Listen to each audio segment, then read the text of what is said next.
My perfect sister tried to sabotage my medical career, but our grandmother's secret revealed her true colors. I'm a 30-year-old female, and this story is about my older sister, Sarah, who is 32.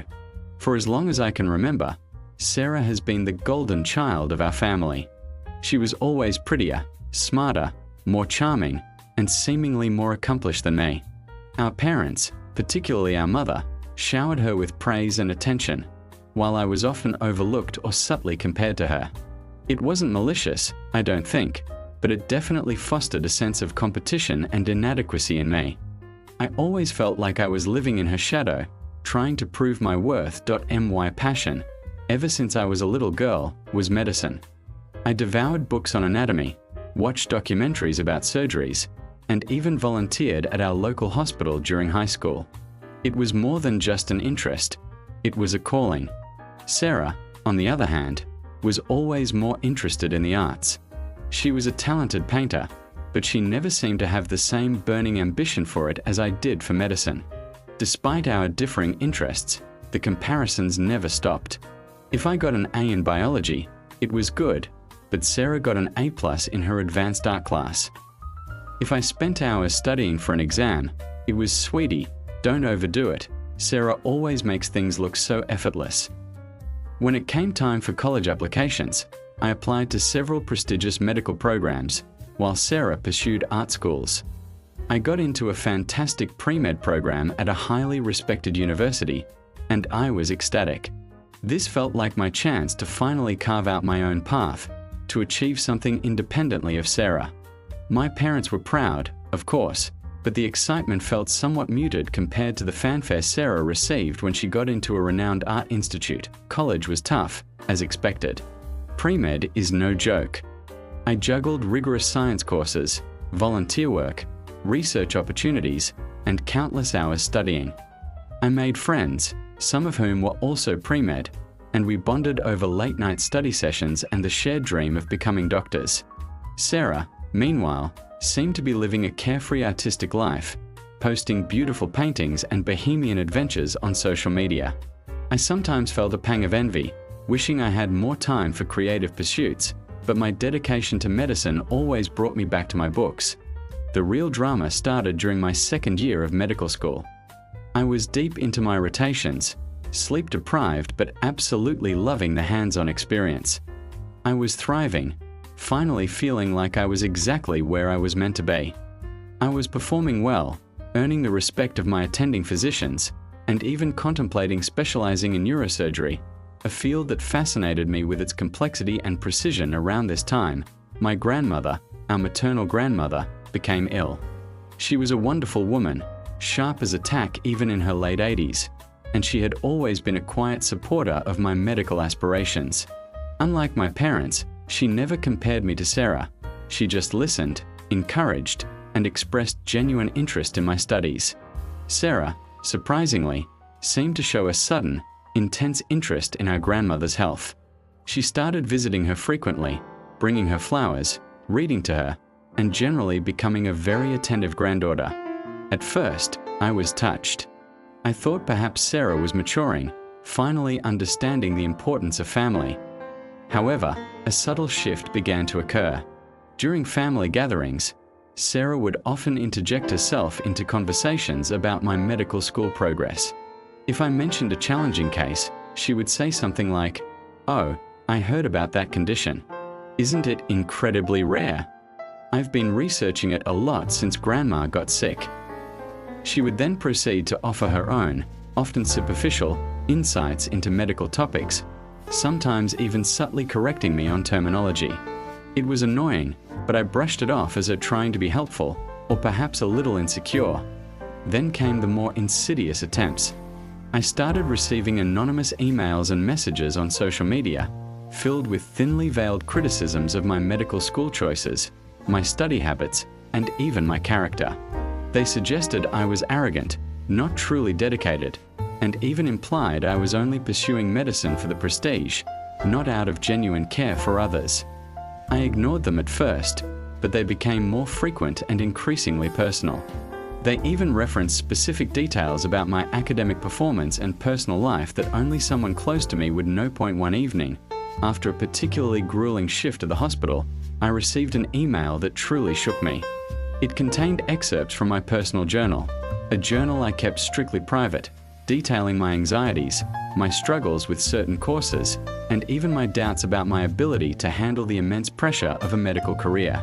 The email twisted my genuine self-reflection into proof that I was unstable, unfit for the medical profession, and a danger to future patients.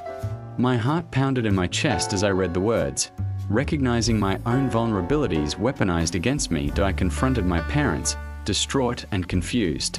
They were horrified, of course, but equally clueless as to who could be behind this. I racking my brain, trying to think who would do such a thing. My friends from medical school were supportive and equally baffled. No one I knew would betray me like this. The only person who seemed to benefit from my distress was Sarah.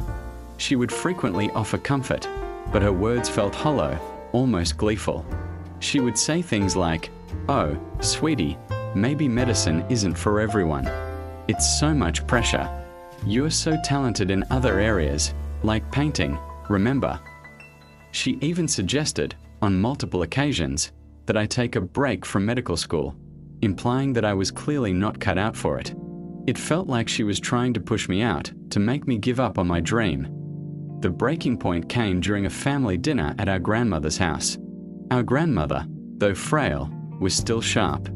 We were discussing my upcoming residency applications, and I was sharing my excitement about a particular program. Sarah, as usual, interjected. "You know," she began, a faux-concerned look on her face, "I was just reading an article about Dr. Burnout and how some medical students actually suffer from severe anxiety and even depression, leading to mistakes later on. It's really quite alarming."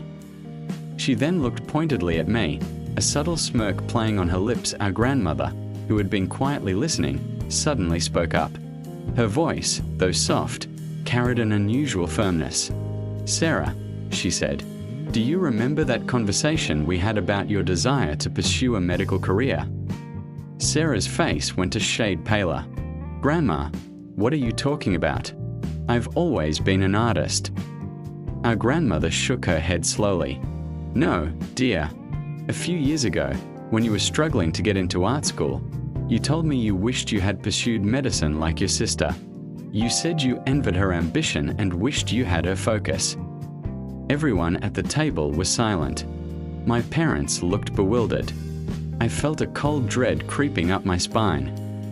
"And," our grandmother continued, her gaze fixed on Sarah, "you also told me you wished you could have access to some of my medical books and notes for research purposes, you said. You even asked me how I managed to keep my diaries and personal papers so organized and hidden." The air in the room became thick with tension. Sarah's composure completely crumbled.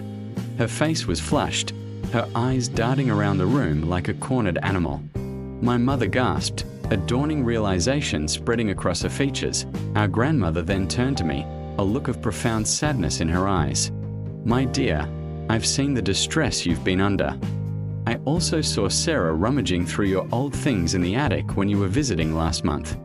I didn't think much of it at the time, but now, and those anonymous messages you've been getting, they sound remarkably similar to some of the things Sarah used to say about you when she was feeling particularly competitive."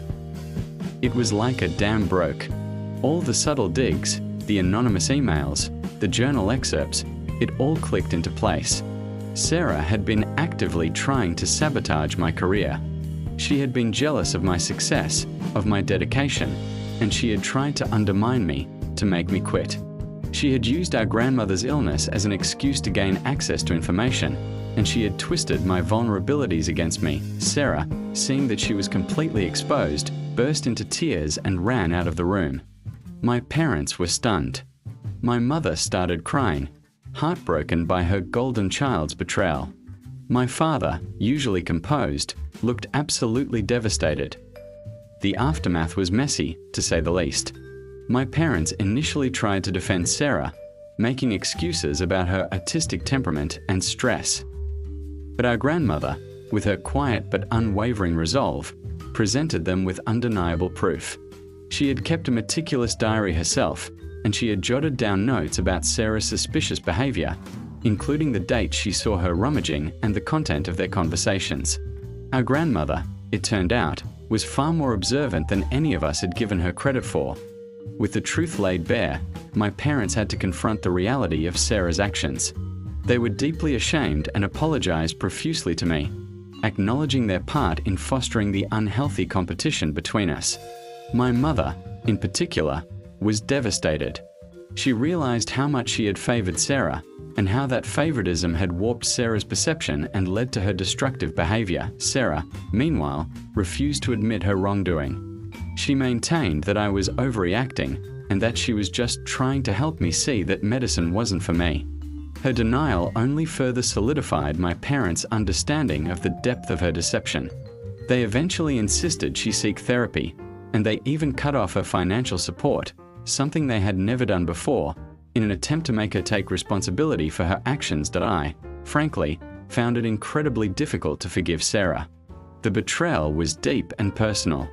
She had tried to destroy my dream, something I had worked tirelessly for my entire life. I decided to distance myself from her, focusing on my medical career and my own well-being. It was a difficult decision, as family is important to me, but I knew I couldn't move forward with her toxicity in my life. My relationship with my parents, however, slowly began to heal. They genuinely tried to make amends, and for the first time in my life, I felt truly seen and appreciated by them for who I was, not in comparison to Sarah. Our grandmother, bless her heart, became an even greater source of support and wisdom.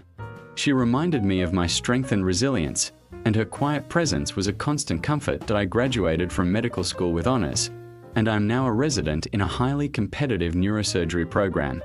It's challenging, demanding, and incredibly rewarding. I still have moments of doubt and exhaustion, but I tackle them with renewed determination. I learned a crucial lesson about self-worth and boundaries. I realized that my value doesn't come from external validation or by outshining someone else. It comes from my own dedication, my hard work, and my genuine desire to help others. As for Sarah, I hear she's still pursuing her art, but her life seems to lack the same sparkle it once did. The golden child facade has irrevocably cracked, revealing the insecurity and envy beneath. While I don't wish her ill, I also know that I can't allow her back into my life until she truly acknowledges her actions and seeks genuine change. My medical career, my dream, is far too important to be derailed by someone else's jealousy. I've fought too hard to get here, and I'm not giving up now.